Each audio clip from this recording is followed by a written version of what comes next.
Hello, this is AMET 104 lecture recording week 13.1. So last class we went over chapter 16.5, which is measuring risks, and we already did a few examples, and today we're just going to do some more examples. I am thinking of maybe 4 examples today, so it's going to be a short class. The first example. So suppose you roll a pair of dice. So let's say roll a pair of dice. And if you roll a total of 7, you win $12. If you roll a total of 11, you win $36.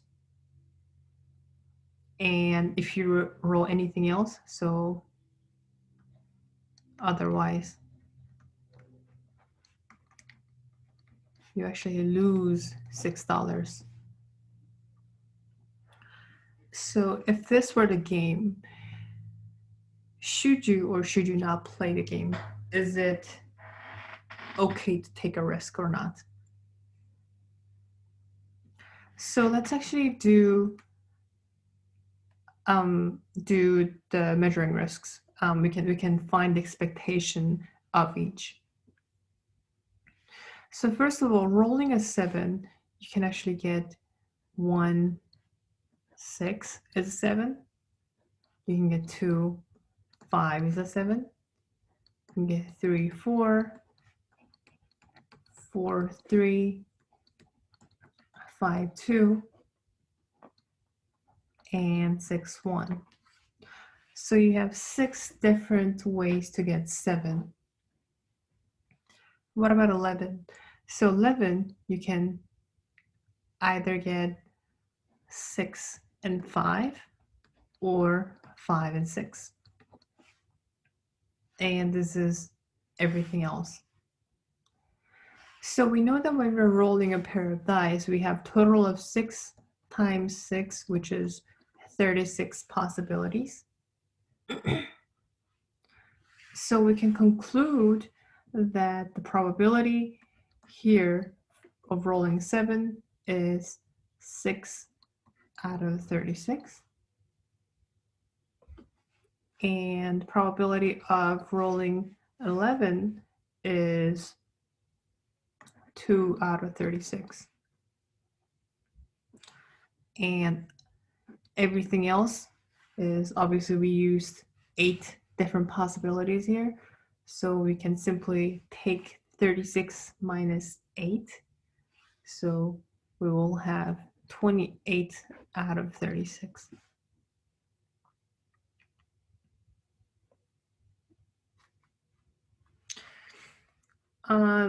If you really want, it is okay to simplify this. So this will be 1 over 6. This will be 1 over 18. This is 7 over 9, I think. Yep, that's right. But I prefer working with smaller numbers, but if you really don't mind, you really don't have to simplify it unless you're asked to do so. So let's do let's find the expectations. So expectation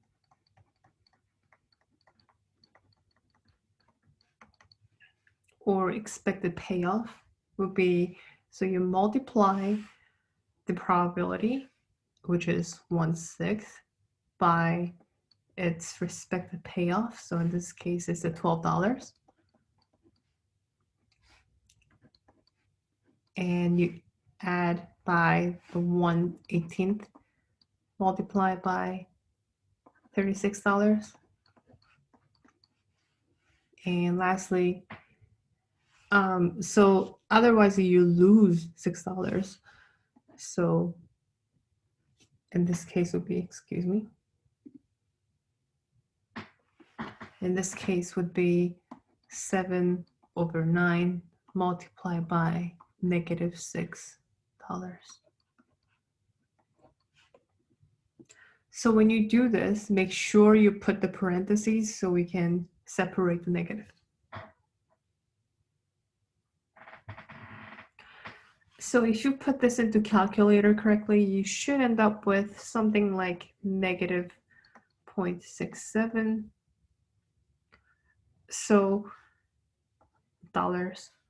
And this simply implies that every time you play this game, you are likely to lose about 67 cents. And obviously, if you play one game, you're not gonna lose 67 cents. I've said this multiple times. You're only gonna either win $12, win $36, or lose $6. However, this is just the probability, this expectation is if you play this over and over again, you're projected to lose about $0.67 each game. And that's all there is to it. So in this case, it's not really worth the risk.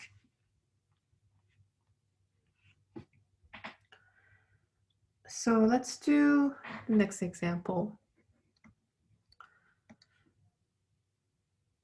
So on a standard roulette game, you have 18 red numbers.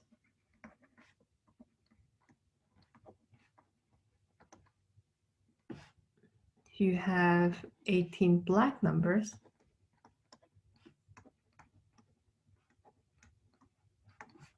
And you have 2 green numbers.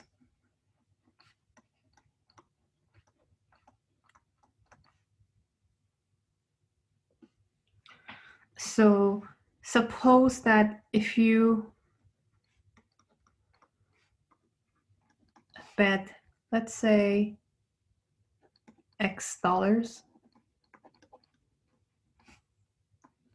on red, and if the ball landed in one of the red numbers, you double. So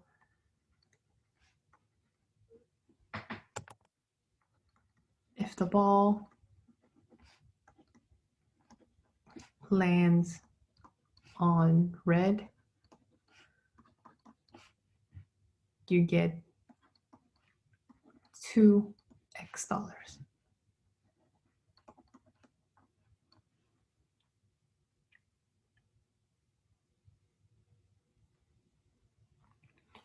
So basically, you're already betting X dollar amount, and if your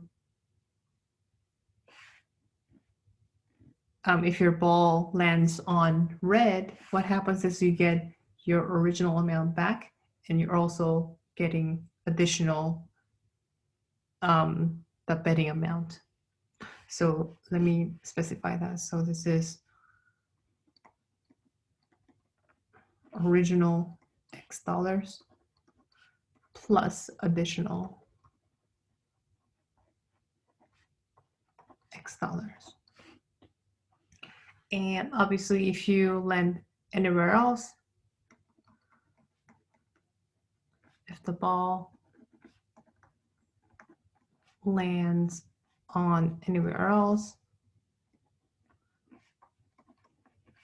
what happens is you lose your original amount. So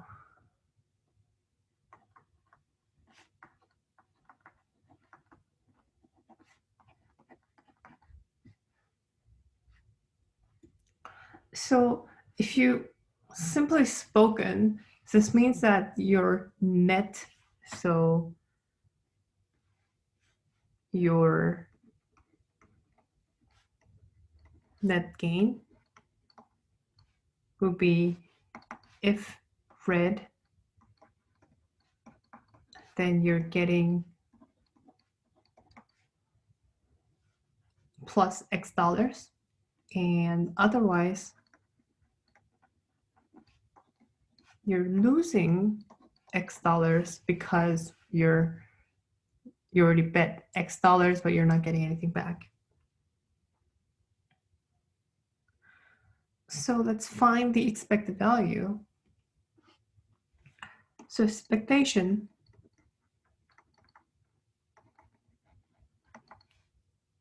is simply the probability multiplied by the gain, probability multiplied by the loss. So the probability here is, since we have 18 plus 18 plus 2, which is 38, so we have, let me write the expectation later. So here we have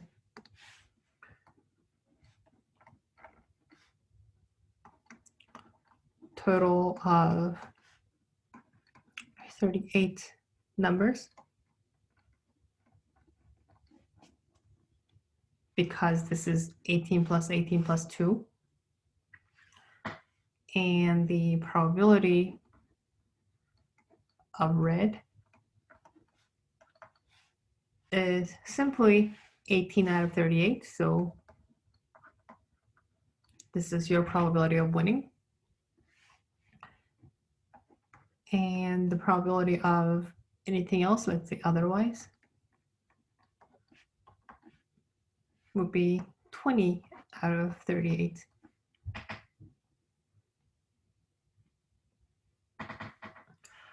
So let's say you bet, so suppose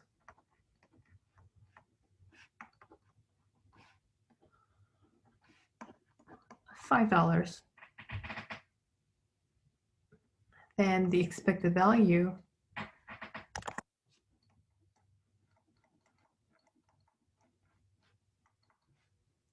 simply given as 18 over 38 multiplied by $5.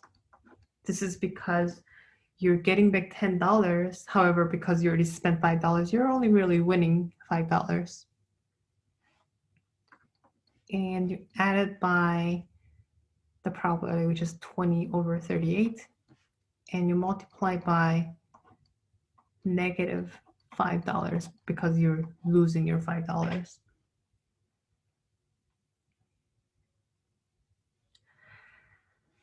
By putting this into the calculator, you should be getting negative 0.26. So this also means that the odds are on house's favor. It's not on your favor.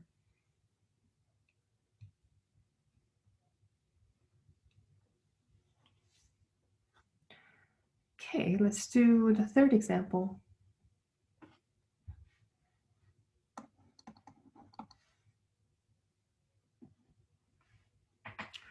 So suppose you are rolling a single die. So suppose you roll a single die, and if an odd number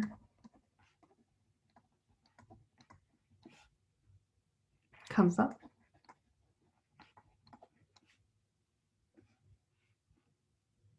so meaning you have 1, 3, or 5, you win double your roll. So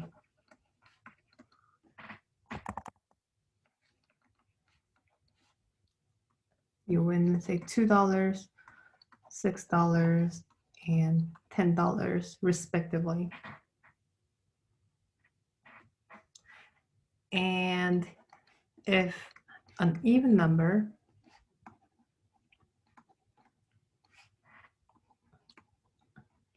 comes up, which is 2, 4, or 6, you lose the triple.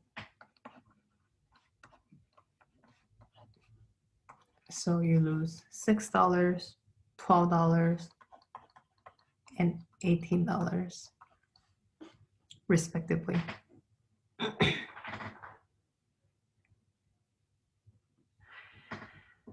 So let's find the expectation here. So what's the expected payoff?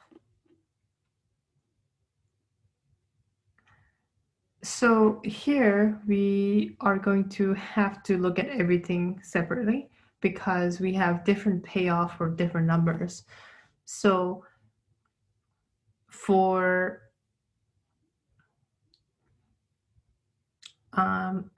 let's draw a table if that makes it a little easier. So let's say outcome,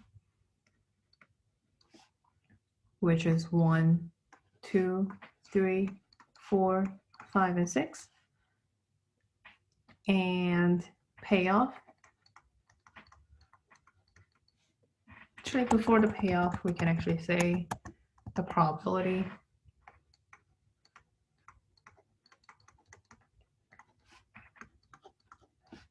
They're all 1/6.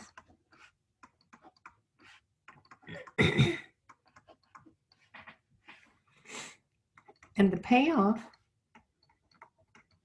would be, so for odd numbers, you get 2, 6, and 10 respectively. So 2, 6, and 10. And for even numbers, you lose 6, 12, and 18 respectively. So 6, 12, 18 respectively.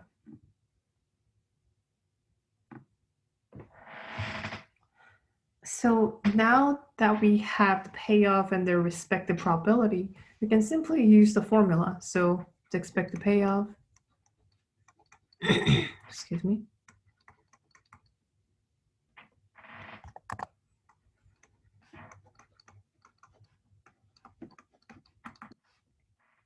will be simply multiply the probability by its respective payoff.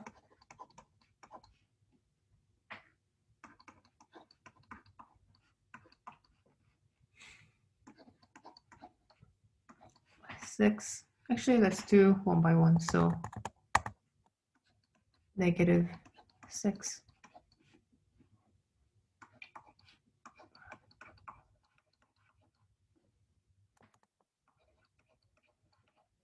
Six.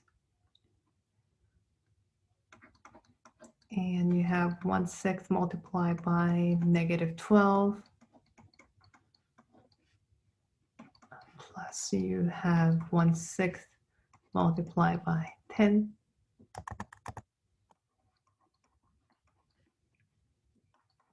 And lastly, you have 1/6 multiplied by 18.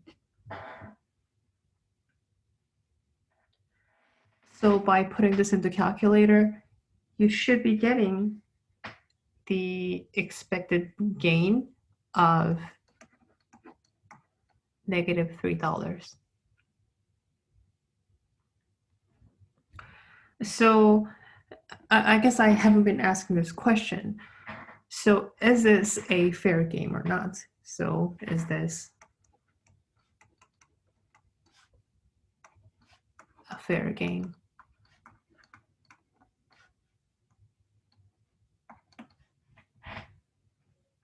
So obviously you're expected to lose $3 for each game. So it is not a fair game. So the answer will be no. But why? It's not because you're expected to lose. It is because the expected payoff is not 0.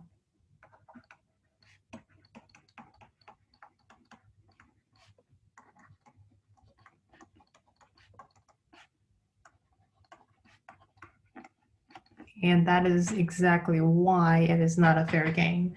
So even if this turned out to be on your favor, so even if the expected payoff was a positive value, it would not be a fair game because the expected payoff is not 0. And by definition, that's not a fair game because it's not fair to the house.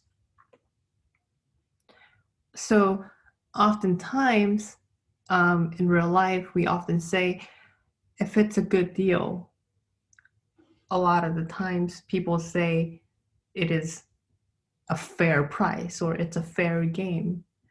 But if you are in your favor and somebody else is not, it's after all not fair for them.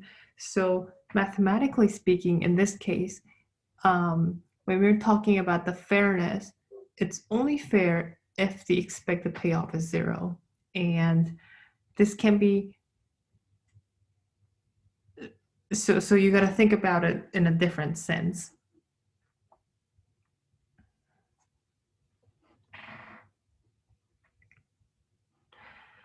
Let's do one last example.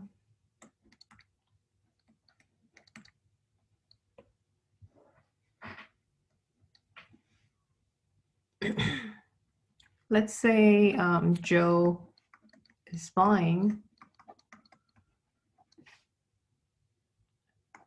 a new TV.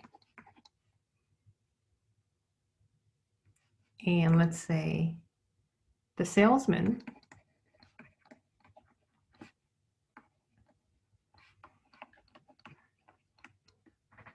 offers Joe a 3-year extended warranty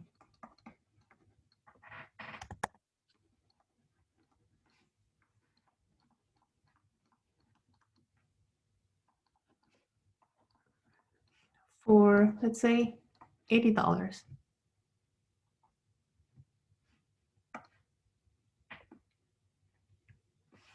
And according to the salesman, that 29%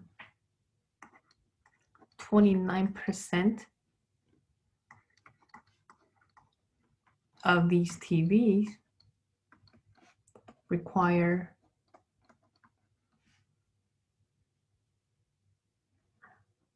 repair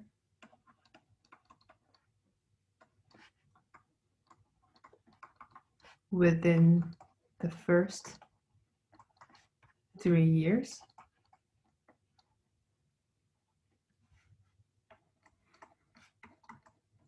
And the average cost of repair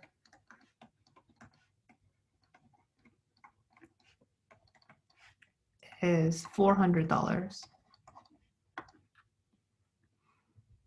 And the question here is, should you or should you not buy the extended warranty, and why?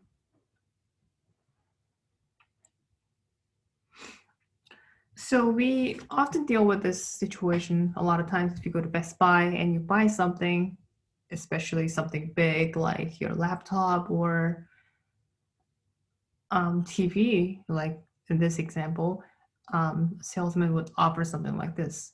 If you buy a used car from a dealer lot, a lot of the times they'll give you an option to do so.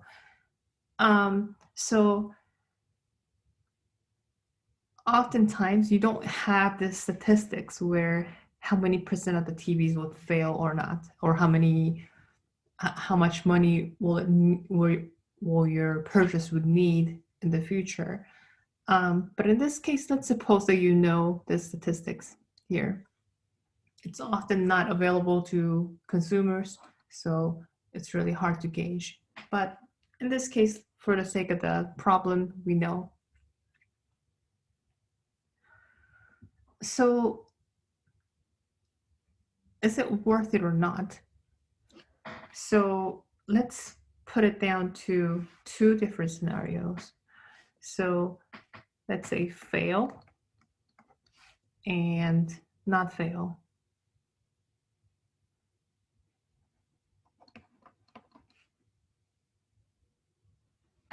Actually, instead of the word fail, let's use the requires maintenance or not.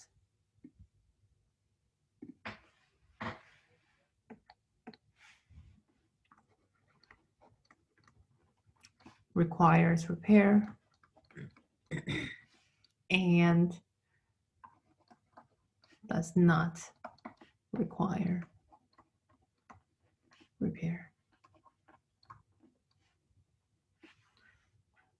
So the probability we're given as the probability of requiring repair is 29%. So in percentage, that is 0.29. That's not requiring repair is the complement, so it's 0.71.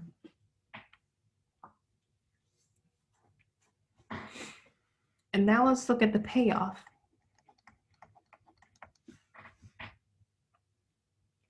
So let's first look at this example where it does not require the repair.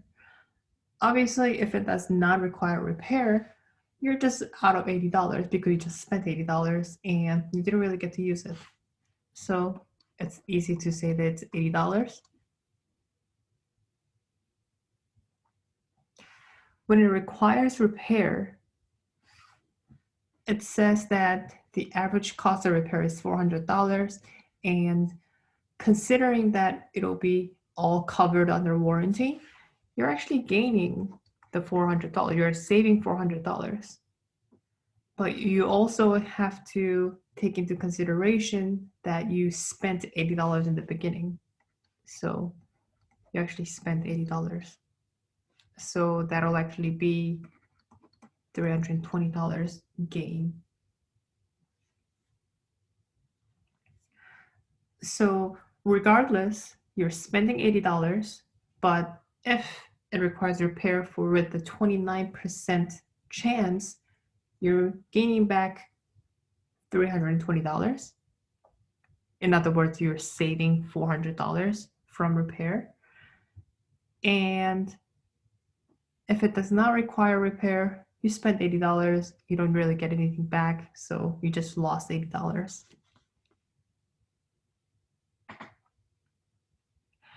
So let's find the expected payoff.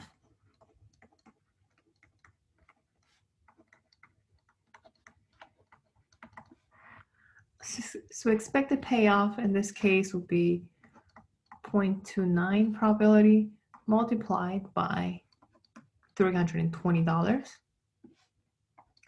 And you multiply the probability of TV not requiring the repair by the expectation, which in this case, the negative $80. And by putting this in the calculator, you should actually end up with $36. So it is a positive payoff. So the conclusion would be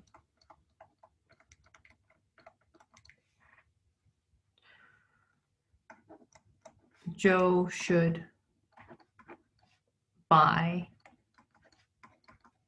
the extended warranty.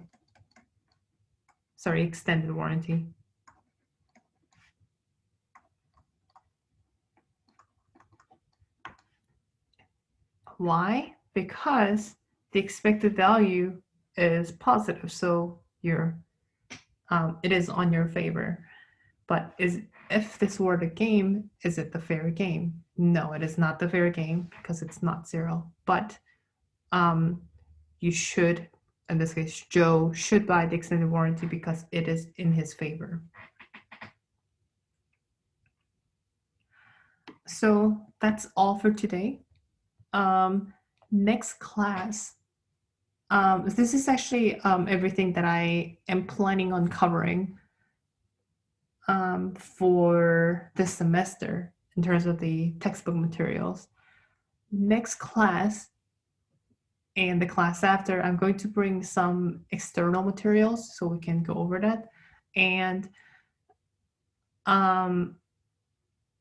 next class specifically, we're going to go over that Monty Hall problem that we briefly went over previously in the chapter of probability, with the two goats and one car winning prize. That's it. So thank you for joining the class, and I hope you have a great rest of the day.